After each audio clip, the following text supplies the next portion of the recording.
Welcome to Biggest Spoilars, the destination for exclusive spoilers, latest updates. Jason intruded Britt and Carly squabbling at Bobby's. Stating that Carly had reminded her why she'd no way come first in his life, Britt demanded that he pick between them, leaving Carly thwarted by the blameworthiness. When Jason refused to answer, Britt claimed his answer was his choice, also ripped into him for always putting Carly before her, publicizing that she allowed. She could forgive him, but she couldn't. Britt ordered Jason to stay down from her, also seized her bag and left the eatery. Carly got protective when Jason wanted to know what she'd said to Britt. She told her stylish friend that she'd held back when Britt started pressing buttons, and Jason suffed that after one discussion with Carly, all of Britt's precariousness were back when effects had been fine between them before. When he wished Carly believed that he could love her and still have room for notoriety differently, she placarded that she no way asked Jason to choose, and their fellowship was in a better place now than when she demanded constant solace about her place in his life in the history. Carly added that indeed if she did and agree with it, she admired his choice to date Britt, just like he admired the choices she'd made. Suspicious of Britt's about-face, Jason was determined to find out why she'd tried to pick a fight with Carly and left. Rocco was drawing up the art remedy room at GH when Cullum entered.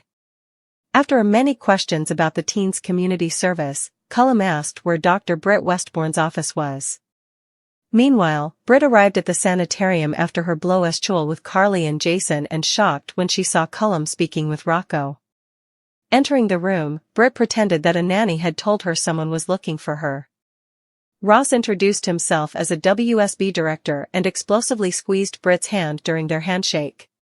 After some small talk with Rocco about his community service, Britt brought Cullum to her office.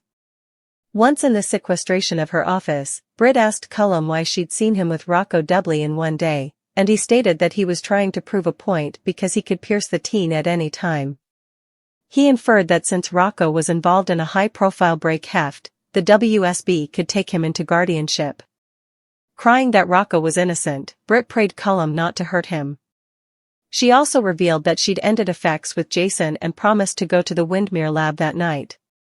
Informing her that consequences would no longer just be possibilities, Cullum advised Britt that she more misbehave, for Rocco's sake as well as her own. Chase participated with Brooke Lynn that, following his internal affairs disquisition, he'd been disrated to patrol officer. Calling the reduction a wake-up call that he'd been hyperactive focused on his career, Chase declared he wanted to readdress their relinquishment plans, but Brooke Lynn bothered he was diverting the loss of his operative emblem. Chase commended that he frequently allowed about them getting parents, yet conceded that he was thrown by the reduction, indeed though he'd been right about Willow each on. He explained to his woman that he could take the operative test again in the future if the department decided he'd met the norms, and that Dante told him to take some time to suppose about what he wanted to do. Brooke Lynn chortled that she'd understand if Chase told the PCPD to shove it, and she'd support him no matter what he decided. In the end, Chase said that he'd rebuilt his career formerly, and he'd do it again, but he also wanted to make a family with her. Brooke Lynn agreed that she wanted that, too, and also they kissed passionately. Gio took Emma to the PCPD to speak with Mac, but since he was out on a call, Nathan offered to help them. Although Emma didn't want to burden Nathan, Gio pressed her to partake her enterprises about Anna's prolonged absence. They moved into the interrogation room, where Emma and Gio explained that Anna's radio silence was odd and that Felicia and Robin hadn't heard from her. Moreover, Emma noted that her mama wasn't concerned, since Anna was known to go off the grid while on assignment, but she couldn't shake the feeling that Commodity was wrong and had indeed asked Jack Brennan to look into Anna's whereabouts. While Nathan stepped out to see if the PCPD had any updates, Gio confided Emma for taking the way to find out if Anna was in serious trouble and assured his gal while she cried. Returning to the interrogation room, Nathan informed Gio and Emma that there was nothing in the PCPD's current records about Anna, but he'd try to find her. One way or another, we will get answers. And I know exactly where to start looking, Nathan promised. Lucas brought Jocelyn back to Windmere with him for drinks. They set up Ava in the living room, martini formerly in hand after getting help from Marco to measure for Jen's new artwork. Weirded out by Ava playing Visitant of the Manor House, Joss suddenly flashed back that she had to watch Donna and tried to leave, but Ava stated she had her dates mixed up since Donna and Avery were both with Sunny. Unfit to exit, Joss agreed to a glass of wine, and Ava accompanied Marco to the wine basement to recoup a bottle. Joking about Jocelyn being unfit to make a clean flight, Lucas thanked her for sticking around and putting up with his Aunt Ava. He also thanked her for getting to know Marco more and supporting their relationship, unlike her mama. Declaring that he was empty, Lucas went off to find them commodity to eat, since Pascal the butler was around to stay on them. Alone in the living room, Jocelyn began poking around. When Ava caught her in the act, Joss claimed that she was being nosy since Windmere was such a wild place and she didn't suppose living there suited her uncle. Since Lucas had lived there with his mama as a child, Ava likened it to a homecoming of feathers, but Jocelyn allowed. That a time ago, Lucas would have said home was wherever his family was. That response urged Ava to say that people can make their own families, and she and Jocelyn participated numerous people they both loved. Telling her to drop the act, Joss replied that away from Avery, the only person Ava watched about was herself. When Ava scarfed that Jocelyn participated the same hypercritical station as her mama, Joss claimed she no way pretended to be above anyone differently, and Ava couldn't stand it that she saw Ava for who she was. Perhaps Ava conceded, but everybody played a bit of pretend now and also. I suspect indeed you, Ava indicted, her comment hitting the secret WSB agent hard. Marco and Lucas also came back with many bottles of wine. After many pours, Lucas blazoned they should all go check out the vault, since he hadn't been down there since he was a sprat. Marco tried to discourage his swain by claiming the coverts were cold and damp, but when Lucas and Jocelyn stood up to go explore, Marco jumped to his bases and shocked them when he declared, absolutely not. Like father, like son. Downward in Anna's diggings, she woke up to find Peter standing over her bed. Writing his Auntie Anna, Peter asked if she'd suffered for him when he failed, also teased that no bone in his family stayed dead. Anna cried that he wasn't real, but Peter mockingly replied that his father would be so disappointed in her for denying what was right in front of her. I held your hand, and I watched you die, Anna claimed. Needling her, Peter combated, did you? Or was it just another bone of my father's tricks? He'd so numerous. And he's wisecracked you ahead.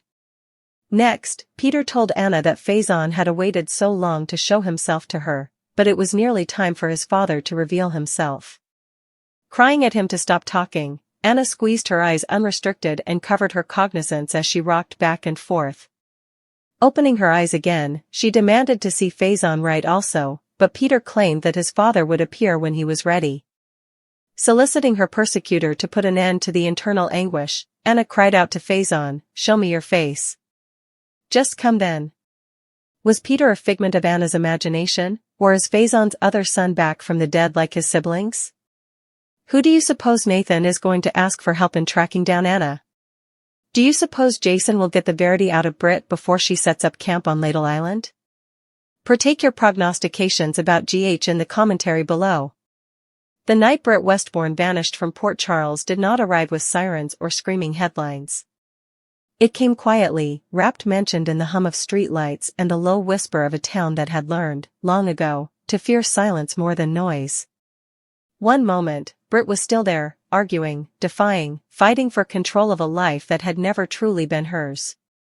The next, she was gone. No phone call. No note. No goodbye. And Jason Morgan felt it like a fracture in the air itself.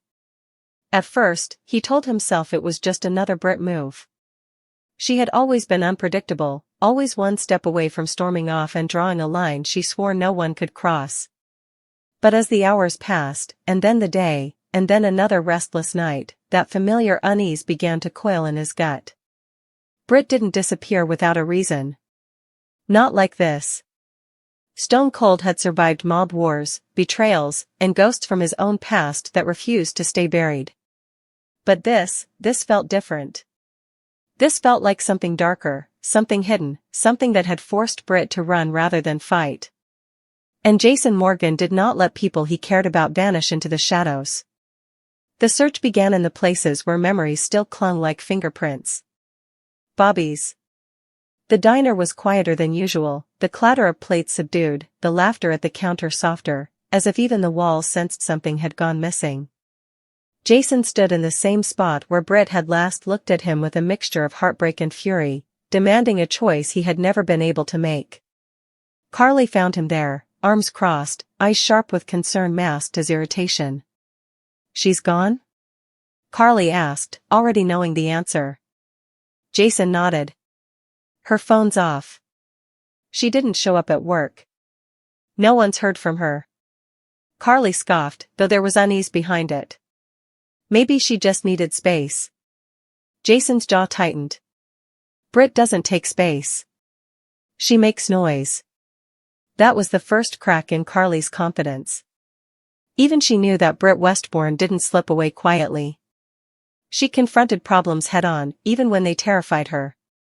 The idea that Britt had vanished without a fight didn't sit right. Jason leaned closer, lowering his voice. Something scared her. Across town, at the hospital, the absence of Britt was louder than any alarm. Nurses whispered in hallways.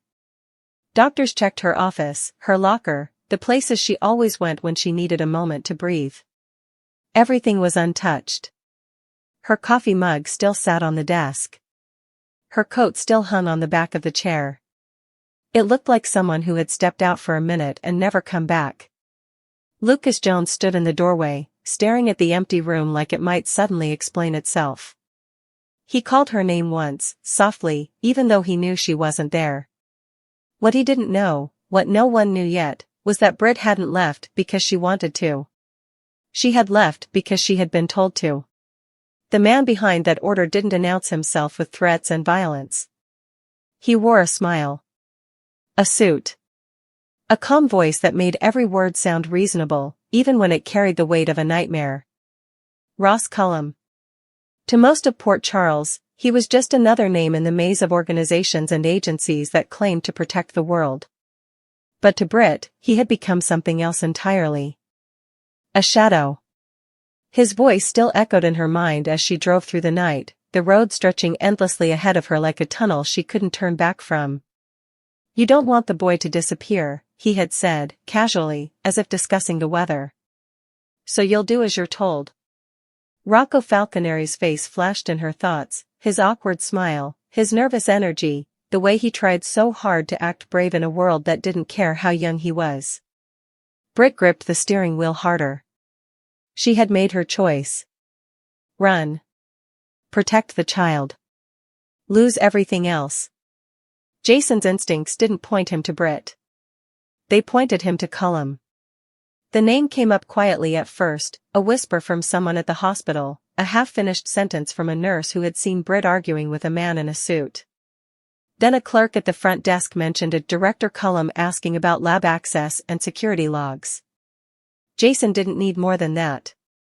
He paid a visit. The building Cullum worked in was all glass and steel, designed to look clean, open, harmless.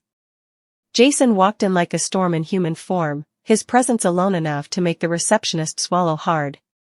"I'm here to see Ross Cullum," he said. The receptionist hesitated. "Do you have an appointment?" Jason leaned forward slightly. "No. But he's expecting me." Cullum was not expecting him. That much was clear when the man looked up from his desk, surprise flickering across his face before the mask of calm slid back into place. "Mr. Morgan," Cullum said smoothly. "To what do I owe the pleasure?" Jason didn't sit. "Where's Britt?" Cullum raised an eyebrow. "I don't keep track of doctors' schedules." Jason stepped closer. "Don't lie to me." The room felt smaller, tighter, like the walls were leaning in to listen. Cullum smiled. "You have a reputation, Jason Morgan. Stone cold. The man who makes problems disappear. But some problems are bigger than you." Jason's eyes hardened. "Try me." While Jason chased shadows, Britt hid in them. Windmere loomed on the cliffside like a fortress carved from secrets. It was supposed to be a refuge, a place Cullum had chosen because of its isolation and its history of hiding people from the world. Britt stood in one of the grand rooms, staring out at the dark water below. Every wave that crashed against the rocks felt like a countdown. She had cut ties with Jason. She had left her job. She had given up the life she had built in Port Charles. And still, fear sat in her chest like a living thing. She knew Jason. She knew he wouldn't stop. That terrified her almost as much as Cullum did. Encouragement came from the last place Britt expected. Ava Jerome. The two women found themselves in the same space by coincidence or fate, Ava visiting Windmere for reasons she didn't fully explain, Britt trying to pretend she wasn't a prisoner in a palace. Ava studied her with sharp eyes. "You look like someone who ran instead of fought." Britt laughed bitterly. "What makes you think I had a choice?" Ava took a sip of her drink. "Everyone has a choice. Sometimes they just don't like the price." Britt's voice wavered. "If I fight, a kid gets hurt." Ava's expression softened, just a fraction. "Then you're not running. You're protecting." It wasn't much. But it was something. And in a world built on threats, sometimes a single encouraging word was enough to keep someone from breaking. Back in Port Charles, Jason followed the trail the way he always did, methodically, relentlessly, ignoring the warnings that came from friends and enemies alike. Carly cornered him at the Metro Court. "You're going after a government agency," she hissed. "Do you have any idea what you're doing?" Jason met her gaze. "I'm finding Britt." "And if that puts a target on your back?" "On all of us?" Jason didn't hesitate. "Then I'll deal with it." That was the man Carly had always known. The man who didn't weigh risks when someone he cared about was in danger. The man who turned every threat into a promise. Cullum made his next move quietly. A message delivered through channels that didn't officially exist. "Stop digging," it said. "Or the boy pays the price." Jason crushed the phone in his hand. The threat didn't slow him down. It lit a fuse. The confrontation came at night, under a sky heavy with clouds and the promise of rain. Cullum stood near his car, speaking to someone on the phone, when a shadow detached itself from the darkness. "Jason." Cullum ended the call slowly. "You don't scare me." Jason grabbed him by the collar and slammed him against the vehicle. "You should be terrified." Cullum's voice stayed calm, even then. "You think you're saving her. But you're making it worse." Jason leaned in. "Where is Britt?" Cullum smiled, not because he was winning, but because he believed he was untouchable. "Safe. As long as you do what you're told." Jason's grip tightened. "I don't take orders." Cullum's smile faded, just for a second. "Everyone does. Eventually." At Windmere, Britt felt it. That shift in the air. The sense that something had changed. She walked to the window, staring out into the darkness, her heart pounding. She whispered Jason's name, not knowing whether she was hoping he would come, or praying he wouldn't. Because if Stone Cold went after Cullum, there would be consequences. And in Port Charles, consequences never came alone. The town held its breath. Britt, trapped between fear and hope. Jason, standing between rage and resolve. Cullum, caught between control and chaos. Encouraging words had been spoken, but angry threats now ruled the night. And as the storm clouds finally broke over Port Charles, one truth became clear. This wasn't just about a woman who disappeared. This was about power. About how far someone would go to protect the innocent. And about what happens when Stone Cold decides that someone, somewhere, has gone too far.